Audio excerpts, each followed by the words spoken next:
कि हिंदुस्तानी अदब का तसव्वुर ये जो लेसन है ये माखूज़ है। सबसे पहले आप जान लें कि हिंदुस्तानी अदब का तसव्वुर जो ये लेसन है ये माखूज़ है।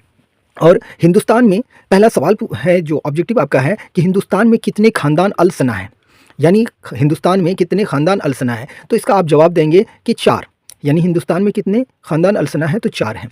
दूसरा सवाल है कि हिंदी किस ज़बान का लफ्ज़ है। सबसे पहले आपको सवाल पे ध्यान देना है और सवाल समझने की कोशिश कीजिए कि हिंदी किस ज़बान का लफ्ज़ है।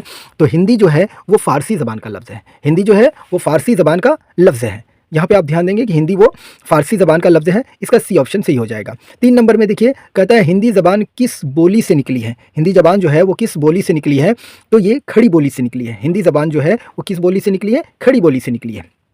चौथे सवाल को देखेंगे कि हिंदी अदब के आगाज़ का ज़माना कब से माना जाता है, यानी हिंदी अदब के आगाज़ का ज़माना कब से माना जाता है। तो हिंदी अदब के आगाज़ का ज़माना 933 ईस्वी माना जाता है। 933 ईस्वी माना जाता है। 5वें नंबर में देखेंगे कि पंजाबी अदब के कितने अदवार हैं।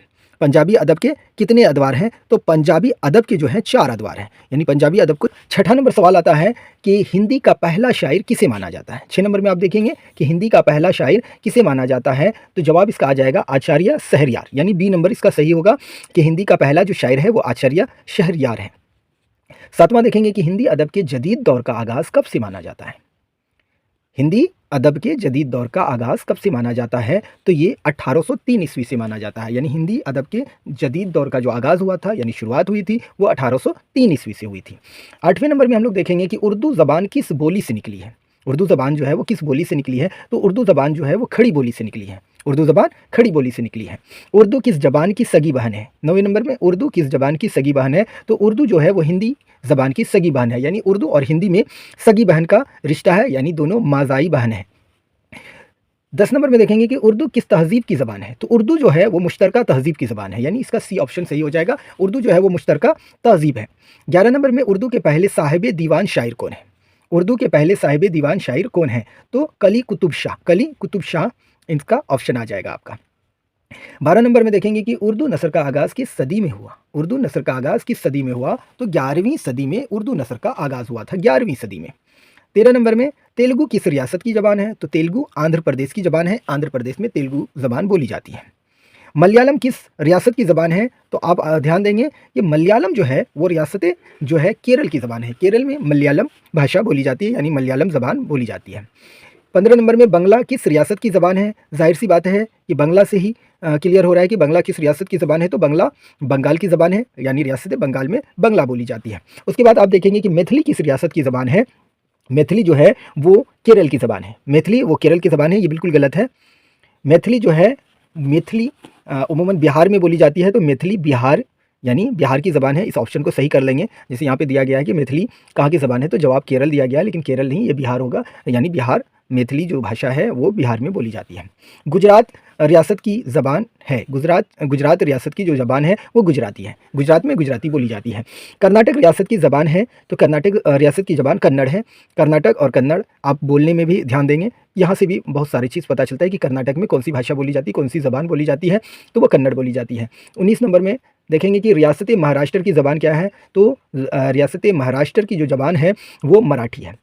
हिंदुस्तान की कौमी ज़बान क्या है, तो हिंदुस्तान की कौमी ज़बान हिंदी है, यानी पूरे हिंदुस्तानी हिंदी बोलते हैं, और ख़ास करके हिंदी में कोई भी काम आप करवा सकते हैं, इसलिए हिंदुस्तान की जो कौमी ज़बान है वो हिंदी है। बिहार की दूसरी कौमी ज़बान क्या है। बिहार की दूसरी कौमी ज़बान क्या है, तो बिहार की दूसरी कौमी ज़बान उर्दू है। हिंदी के बाद दूसरी ज़बान जो है वो उर्दू है। उसके बाद हम लोग देखेंगे कि दूसरा जो लेसन है वो अफसाना है, जो सेकेंड हैंड है। अफसाना सेकेंड हैंड रोशनी के दूसरे ही लेसन में, यानी दूसरा ही चैप्टर है। तो उसका पहला सवाल देखेंगे कि अफसाना सेकेंड हैंड में, जो अफसाना सेकेंड हैंड है किस ज़बान में है, तो अफसाना सेकेंड हैंड जो है वो मलयालम ज़बान में है। अफसाना सेकेंड हैंड मलयालम ज़बान में है। दूसरा सवाल देखेंगे कि अफसाना सेकेंड हैंड किसने लिखी है। अफसाना सेकेंड हैंड जो है वो वी कॉम मोहम्मद बशीर की लिखी हुई है। अफसाना सेकेंड हैंड जो है वो वी कॉम मोहम्मद बशीर की लिखी हुई है। तीसरा सवाल देखेंगे कि अफसाना सेकेंड हैंड का मलयालम ज़बान से उर्दू में तर्जुमा किसने किया। अफसाना सेकेंड हैंड का मलयालम ज़बान से उर्दू में तर्जुमा किसने किया, तो इसका जवाब सही आ जाएगा कि जीलानी वालों ने। जीलानी वालों ने अफसाना सेकेंड हैंड का मलयालम में ज़बान से उर्दू में तर्जुमा किया था। चौथा कि शारदा किस अफसाने का किरदार है, तो शारदा जो एक किरदार है, वो शारदा जो अफसाना का जो किरदार है वो सेकेंड हैंड का, यानी शारदा सेकेंड हैंड अफसाने का किरदार है, सेकेंड हैंड का, जिसमें आप गोपीनाथ को भी देखेंगे।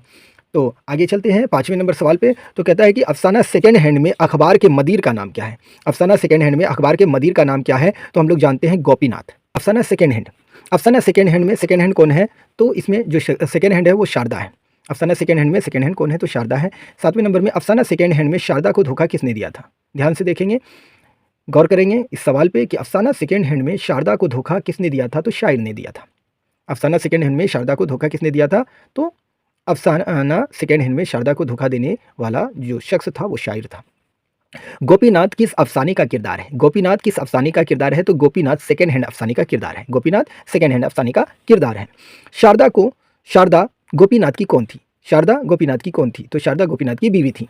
मलयालम कहाँ की ज़बान है? मलयालम कहाँ की ज़बान है? तो मलयालम केरला की ज़बान है। मलयालम केरला की ज़बान है। तीसरे लेसन को देखेंगे, वात्रक के किनारे। वात्रक के किनारे जो पन्नालाल पटेल की लिखी हुई बहुत ही सुंदर यानी कहानी है। वात्रक के किनारे, अफसाना वात्रक के किनारे किस ज़बान में है? तो अफसाना वात्रक के किनारे जो है वो गुजराती ज़बान में है। अफसाना वात्रक के किनारे जो लिखी गई है वो गुजराती ज़बान में लिखी गई है। और दूसरा सवाल है कि अफसाना वात्रक के किनारे किसने लिखी है? तो अभी हम लोगों ने देखा था कि अफसाना वात्रक के किनारे के जो मुसन्निफ़ है वो पन्नालाल पटेल है। पन्नालाल पटेल हैं। तीसरा है कि अफसाना वात्रक के किनारे का तर्जुमा किसने किया? अफसाना वात्रक के किनारे का तर्जुमा किसने किया? तो अफसाना वात्रक के किनारे का तर्जुमा मजहरुल हक ओलवी ने किया है। अफसाना वात्रक के किनारे का उर्दू तर्जुमा जो है यानी ट्रांसलेट जो किया गया है उर्दू में वो मजहरुल हक ओलवी के द्वारा किया गया है। नूल किस अफसाने का किरदार है? तो नूल हम लोग जानते हैं कि नूल जो किरदार है वो अफसाना वात्रक के किनारे का किरदार है। यानी नूल जो अफसाना नूल किस अफसाने का किरदार है? तो वो वात्रक के किनारे का है। नूल किसके घर रहती थी? नूल किसके घर रहती थी? तो मौसी के घर। हालांकि कहीं पे मौसा आ जाएगा, कहीं पे मौसी, तो आप ध्यान देंगे क्योंकि वो खालू और खाला के यहाँ रहती थी, तो मौसी के। आगे देखेंगे 6 नंबर में कि नूल के लोकल गार्जियन कौन थे? तो नूल के लोकल गार्जियन जो थे वो मौसा और मौसी। मौसा और मौसी, इसका ऑप्शन डी आ जाएगा। यानी बी और सी दोनों सही है, तो इसलिए डी में ऑप्शन दिया गया है बी सी का, यानी मौसा मौसी दोनों थे। 7वां नंबर, गुजराती में भैंस को क्या कहा जाता है? यानी गुजराती भाषा में भैंस को क्या कहते हैं? तो गुजराती भाषा में भैंस को चांदरी कहते हैं। 8वां नंबर देखेंगे कि वात्रक क्या है? तो वात्रक एक नदी का नाम है। वात्रक गुजरात की एक नदी है, तो वात्रक नदी है। वात्रक नदी किस सूबे में है? तो वात्रक नदी गुजरात में है। वात्रक नदी किस सूबे में है? तो वात्रक नदी जो है वो गुजरात में है। पन्नालाल पटेल किस ज़बान के अदीब थे? पन्नालाल पटेल किस ज़बान के अदीब थे? तो पन्नालाल पटेल जो थे वो गुजराती ज़बान के अदीब थे। यानी पन्नालाल पटेल गुजराती ज़बान के अदीब थे। चौथा लेसन है कि सूरज का घोड़ा, सूरज का घोड़ा, सूरज का घोड़ा किसका अफसाना है? ध्यान देंगे कि सूरज का घोड़ा किसका अफसाना है? तो सूरज का घोड़ा जो है वो अनंत मूर्ति की लिखी हुई है। दूसरा है कि सूरज का घोड़ा किस तरह का अफसाना है? तो सूरज का घोड़ा जो अफसाना है वो बयानिया है, वो बयानिया है। कन्नड़ ज़बान किस सूबे में बोली जाती है? तो कन्नड़ ज़बान कर्नाटक में बोली जाती है। कन्नड़ ज़बान कर्नाटक में बोली जाती है। चौथा है कि वेंकटेश कृष्णा जोंसा किस अफसाने का किरदार है? तो वेंकटेश कृष्णा जोंसा जो है वो सूरज का घोड़ा का किरदार है, यानी अफसाना सूरज के घोड़े का किरदार है।